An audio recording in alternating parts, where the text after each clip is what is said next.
Assalamu alaikum, dear students. Welcome to the summary lecture of Introduction to Management. And today this is our 16th week, and which is the last week of the semester. Students, in this week, inshallah, we will discuss groups and the development of group. As we have studied that when we are working in an organization, we work in an organization as an individual, and as well as we work as member of any group.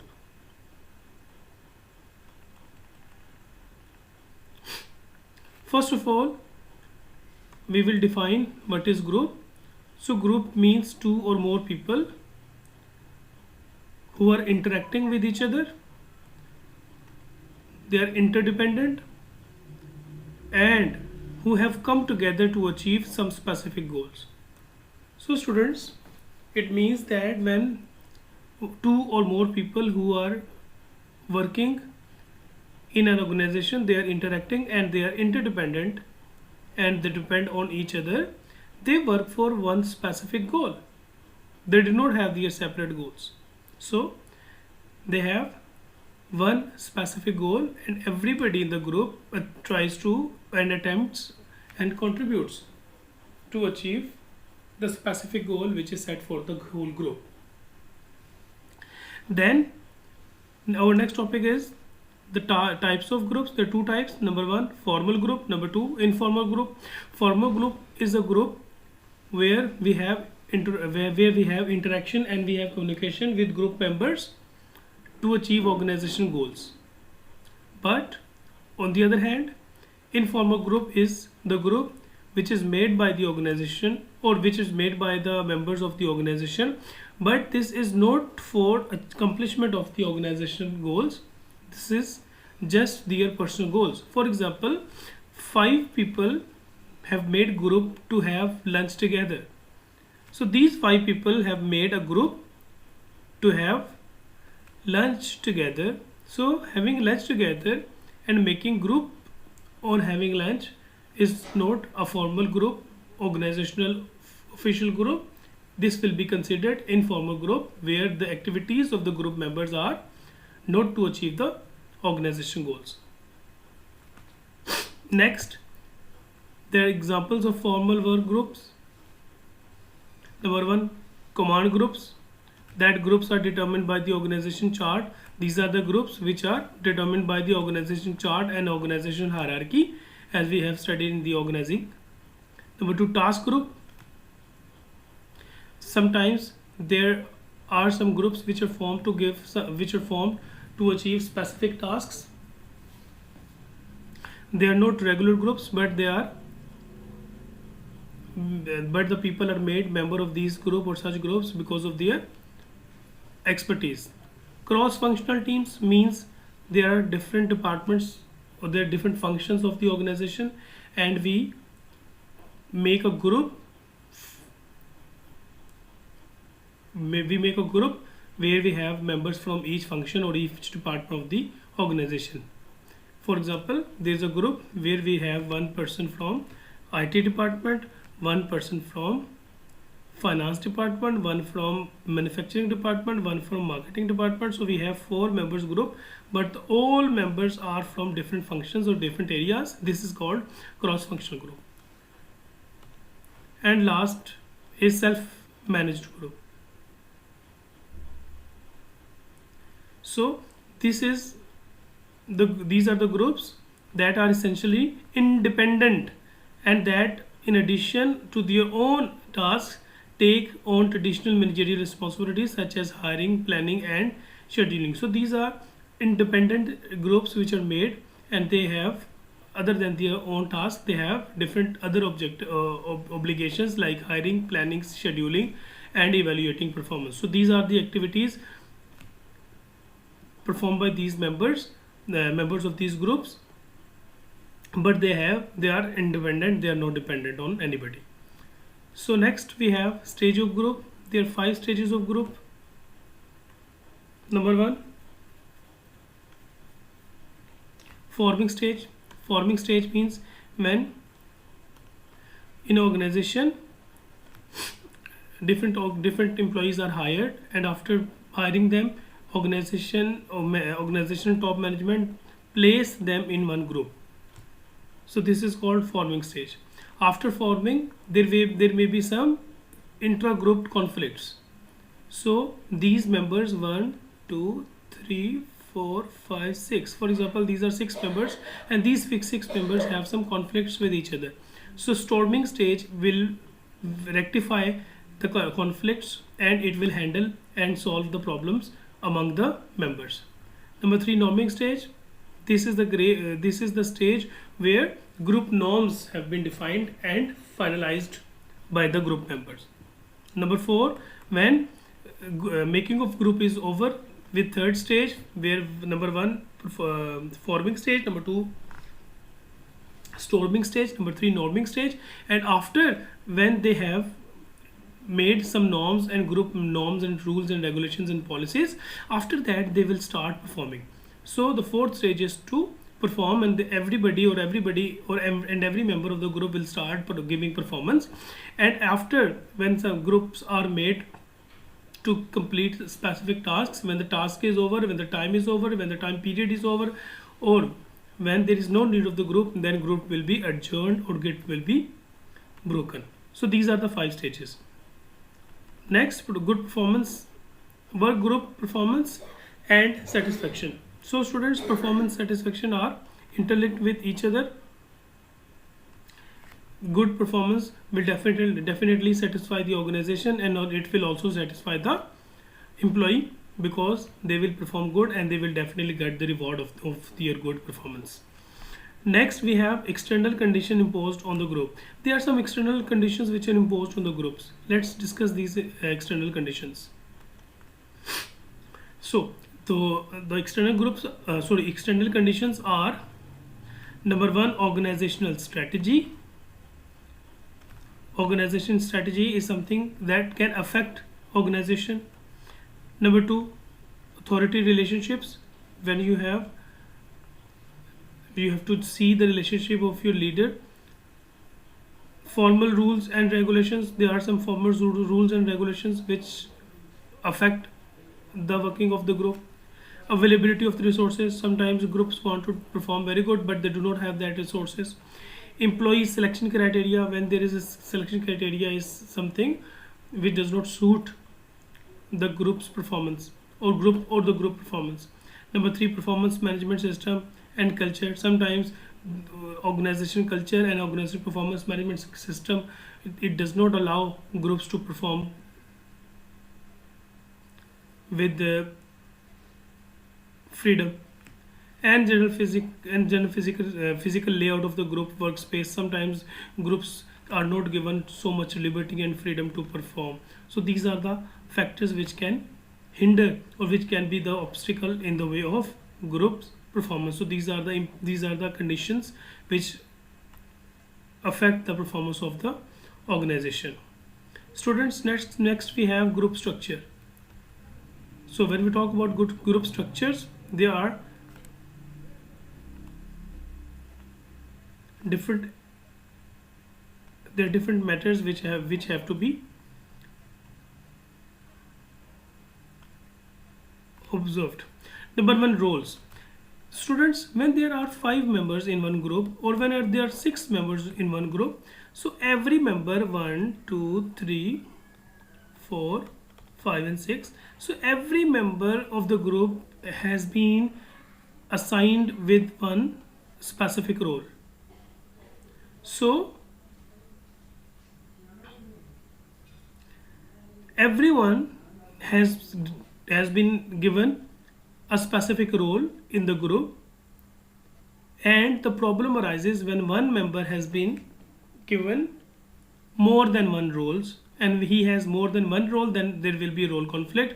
But basically here we see that one person can occupy one role, the other person will do the other task, third person will do the third task, and so on and so on. So this is called role. Number two, norms. Norms are unsaid, undecided rules and regulations, basically the standards of activities and expectations that are accepted and shared in the group members. Okay, these norms are not written, are not basically determined by the organization, but these norms exist in every group. For example, norms dictate that arrival ritual among the office assistants at Coleman Trust Corporation, where the workday begins at 8 a.m. Most employees typically arrive a few minutes before and hang up with their coats and put their purses and other personal items on their desk so everyone knows they are at work. So these are the norms of an organization where their office starts at 8 a.m. but employees come before 8 a.m. 5 to 10 minutes before 8 a.m. They hang their coats somewhere and they put their mobiles and they give a message, a silent message that they are ready to work. They then go to break room to get coffee and chat. Everyone who violates this norm by starting work at 8 a.m. is pursued to behave in a way that conforms the group standards. So everyone, anybody in the group who violates these norms will definitely have to follow the standards, because these are the standards which are set by the organizational members or the group members.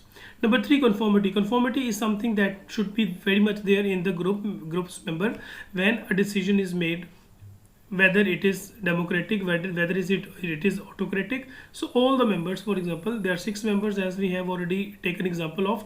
So when there are 6 members or in one group, then we have to, and the decision which is made has to be conformed by every member, each and every member of the group. So everyone should have their consent and should accept the decision which is taken by the group. So everyone should be at the same page. On the other hand, next we have status system. Status system means status system are an important factor in underlying group. Status is a prestige, grading, position or rank within a group. In a group, every member has been given any status. Status is the role or rank which is given by the other people. For example, 1 2 3 4 5 6. So we can say that this is the most important person of the group. So when we say that the group member number 5 is the most important person in the group, the status of his status will be the most important person of the group. This is just because of his skills, his experience and his contribution in the performance of the group. So we can say that this Mr. 5, our group member number 5 is the backbone of our group, because of his performance, because of his experience, his knowledge and because of his contribution in the group. Then group size. Group size means sometimes there are some groups which have only 5 to 6 members. There are some groups which have more than 5 to 6 members, for example 20 members. So there is difference between the groups. The activities or the functions and what we can say effectiveness will be very good when the group is smaller group or 5 to 6 members. But the groups which have more members, like 20 members for example, they have very good efficiency, because these are the members which are in dozens, and their performance will definitely be efficient, and their performance will be relatively better than those who are working in small groups. Next, group cohesiveness. Coherence is very much important, students. Coherence means the degree to which students are attracted to a group and share the group goals. So when a group is there should be a unity. when there is a unity, or everybody or every member of the group is at the same page, and everybody or every member of the group is focusing on the collective goal of the group, it means there is coherence, because every member will be interdependent, every member will depend on the other member for completing the task. So every member of the group, they depend on each other, they have very good communication with each other, and they understand that the goals which are set by the organization to this to our group is important, and all the members are working together to achieve that goal. It shows the coherence between the members of the group. So they are attracted to achieve the organization goals. They do not have any personal grudges, or they do not have any personal conflicts when the task is assigned to them. So this is called group coherence. Students, next topic is group processes. So here we can have an example, that an example of a positive process factor is that synergy of 4 people on marketing research team who are able to generate far more good ideas than a group the members could produce individually. However, the group also may have negative process factor, that such as the social loafing, high levels of conflict, and poor communication, which may hinder group effectiveness. So this is basically the coherence that we have studied, that if the organization has, if the group has cohesiveness and coherence, it means they will have positive process factor. On the other hand, if they do not have coherence and they have conflict in each other, conflict, and they do not trust each other, then they will have negative process factor. So here there is a graph which tells us about the performance, performance of the group. If there is high coherence, then the performance will definitely be improved. Like if there is high cohesiveness, then strong increase in productivity. When there is high coherence and there is high alignment in the goal of the organization and group, it will be strong increase in productivity. It means if you want to increase the productivity, you have to have very good coherence, and if you do not have, then you will have moderate, or you will have decreased productivity, or you will have no significant productivity. So now a question arises whether in decision making do we have to take individual decisions, or we have to take group decisions. So there are some pros and cons of individual decision making, and there are some pros and cons of group decision making. So what advantages do group decisions have over individual decisions? What are the advantages of group decision making? Number one, there are one person cannot have complete information and knowledge, but when we have group, they have diverse people, and in diversity they have comprehensive knowledge about one thing, and they can take very good decision. Number two, groups increase acceptance of a solution. For example, if we have a class of 50 and one person makes any decision and he wants to get his decision accepted by the 50 people, so they will not have that, they will not accept the decision of one person.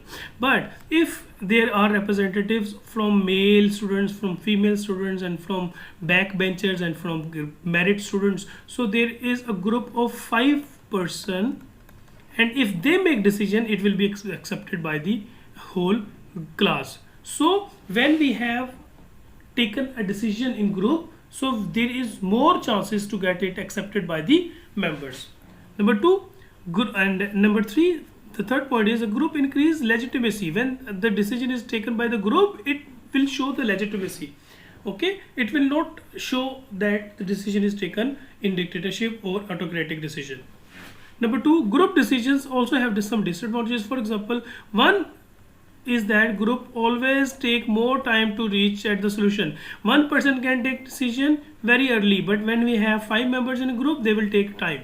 Number two, there is a dominant and vocal minority can have really influence. So if amongst these 5 there is one person who has strong voice, and who has strong voice and who is dominating the 4 member of the group, so decision is taken by one person, but it is endorsed by the 4 others, so this will become problem. And the last point is, in a group, member share responsibility, but responsibility of any single member is ambiguous. So when the decision is made, then the responsibility is given to that decision, and the responsibility is given to the 5 members, but there may be the responsibility of only one person, but we cannot decide what is the responsibility of other 4. So in this regard, or in this case, we give responsibility of the group decision to 5 members or every member of the group equally. So the other, but their basic responsibility and their contribution is ambiguous and it is not clear. So students, next topic is turning groups into effective teams. So students, so when we have a group, so group members, they are working together to achieve organization goals, as we have already studied, but sometimes we do not just working as a group member, we become a very good team. So there is difference between work group and work team. So here we can say that most of you probably familiar with teams, especially if you have watched or participated in any organized any sports event. Work teams differ from work groups and they have their unique traits. Work groups interact primarily to share information and to make decisions to help each members. On the other hand, work teams are groups whose members work intensely on specific common goals using their positive synergy, individuals and mutual accountability, and complementary skills. For instance, in Sparta, Tennessee, facility of Phillips professional luminaries, a work team came up with a startling innovation. One team member was commenting on the efficient way that Subway restaurants make their sandwiches. So these are the examples of work teams. And work groups are only working as a group made by the organization, but when we talk about the teams, they work in synergy, they work together, they communicate with each other, they complement each other, and they are working more better than the work groups. So we'll have some points of difference between the both. Number one, in work teams, leadership role is shared, so there is not one leader or one person to give orders, but here one leader clearly take charge. Number two, in work teams, accountable to self and team, so they people hold themselves accountable, but here they just accountable to themselves and they are not accountable to teams. Since there is one leader, so one leader is not accountable to his team members who are his subordinates, who become his subordinates ultimately.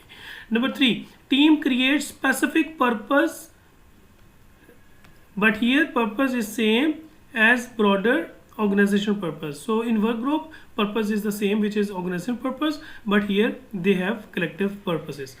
Next, meeting characterized by open-ended discussion, problem solving. Performance is measured directly by evaluating collective work output. Work is decided upon, done together, can be quickly assembled and deployed and refocused and disbanded.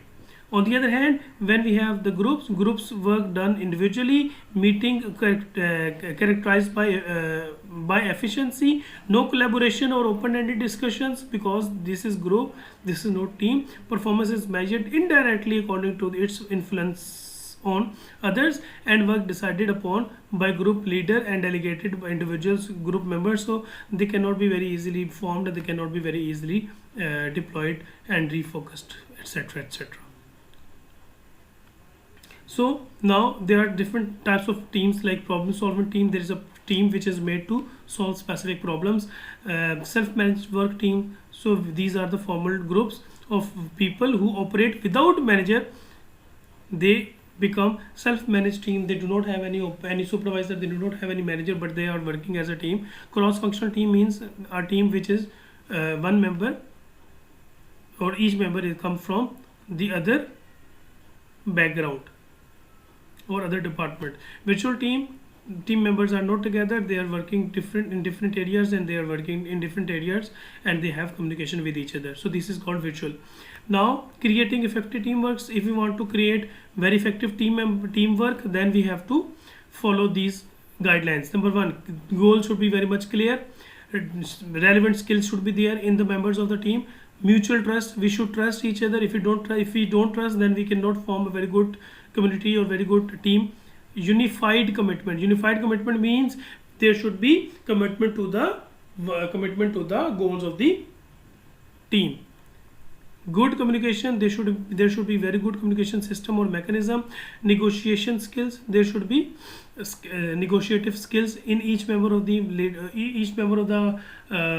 of the team, because there isn't any one leader who is directing everybody. So there should be negotiation, there should be argument, there should be negotiation, and after negotiation it should be accepted and confirmed by all the members. And appropriate leadership, there should be an appropriate leadership which gives them solution of the problems.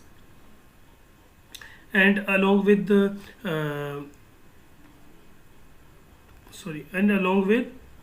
teams, there should be support internally and externally, everywhere. Final condition necessary for an effective team is supportive climate. So there should be support from the organizational, if inside the organization and inside and within the team members, because if there isn't any support, then organizational teams cannot perform well. So students, this was all from week number 16. Here our semester ends, and inshallah we will see you again sometimes, but for this semester this was our last lecture. Inshallah, see you again. Thank you very much.